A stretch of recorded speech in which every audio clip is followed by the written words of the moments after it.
Bom, continuando aqui.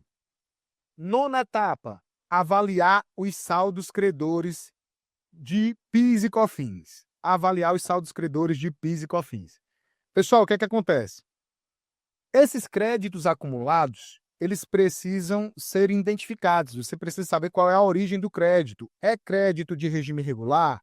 É crédito de estoques? De onde é que é esse crédito? Porque a depender do tipo de crédito, você vai dar um tratamento individualizado para eles, tá? Cada tipo de crédito terá um tratamento próprio. E esse planejamento, ele já precisa ser feito de agora para você saber o que é que você vai fazer. Se você vai utilizar esses créditos de PIS e COFINS para para compensar a CBS, se você vai utilizar esse crédito de PIS e COFINS para fazer um ressarcimento.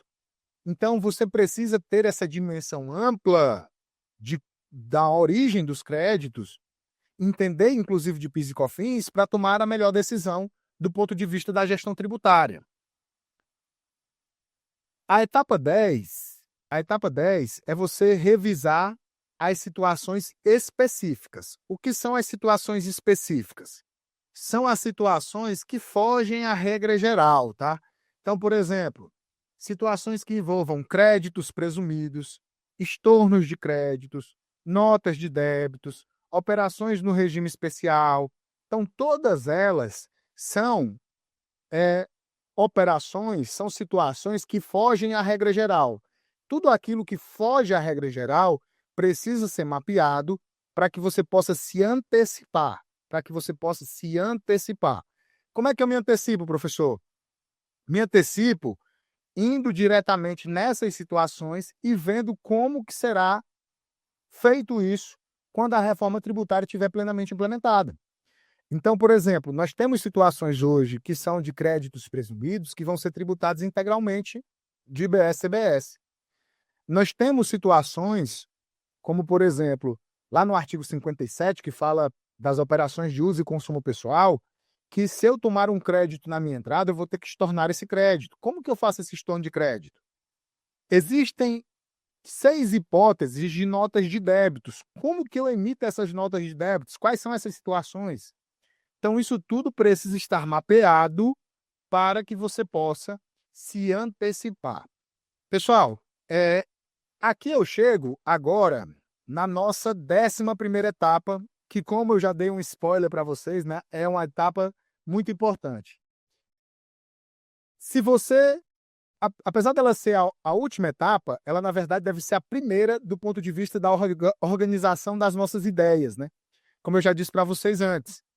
Quando você tem uma estrutura lógica das ideias devidamente organizadas na sua cabeça, você consegue estruturar um plano de ação lógico.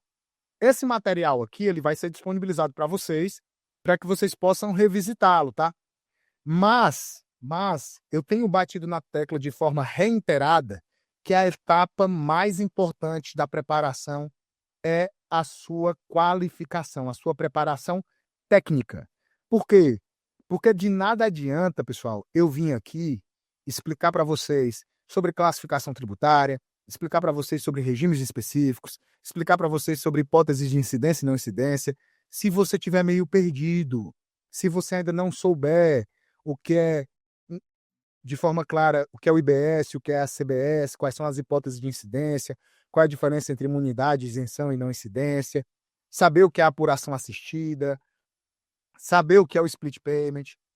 E tudo isso é fundamental, é a base, é o degrau zero, é o primeiro degrau que você deve subir nessa preparação para a reforma tributária. E a minha recomendação para vocês, a minha recomendação técnica para vocês hoje, é que vocês possam assumir o protagonismo da reforma tributária. E vocês só vão assumir esse protagonismo se vocês dominarem a reforma tributária. O nosso papel vai muito além de cumprir regras. Esse é o momento de nós sermos estratégicos para os nossos clientes, estratégico para as empresas. E tem muitos contadores, pessoal, tem muitos contadores que estão ganhando dinheiro com a reforma tributária, porque estão vendendo consultorias, porque estão trabalhando na implementação junto aos seus clientes, estão fazendo com que os clientes se antecipem. Tem muitos empresários que estão usando a reforma tributária, empresários contábeis, como um meio de prospecção. Hoje mesmo, eu estava conversando lá dentro do nosso escritório, que nós estamos pegando uma base de prospects, né, de clientes, de potenciais clientes, né, quem ainda não é cliente do escritório, e nós estamos fazendo um evento da reforma tributária para eles, com a linguagem para o empresário, para conversar com os empresários, para gerar consciência neles sobre a necessidade de ter um bom profissional lhe prestando consultoria, porque isso vai fazer com que a gente possa se posicionar como solução, se posicionar como aquele profissional que vai, de fato, trazer tranquilidade, fazer com que o cliente possa dormir tranquilo. E aí, tributarista, gostou desse vídeo? Gostou desse conteúdo? Então clique em curtir, no hype, se inscreve no canal, ativa as notificações, deixa seu comentário e compartilha com os amigos. Nós estamos com a meta de alcançar a marca de 60 mil inscritos no canal e diariamente nós estamos publicando novos conteúdos. Eu conto com a tua ajuda. Se inscreve no canal e até o nosso próximo vídeo.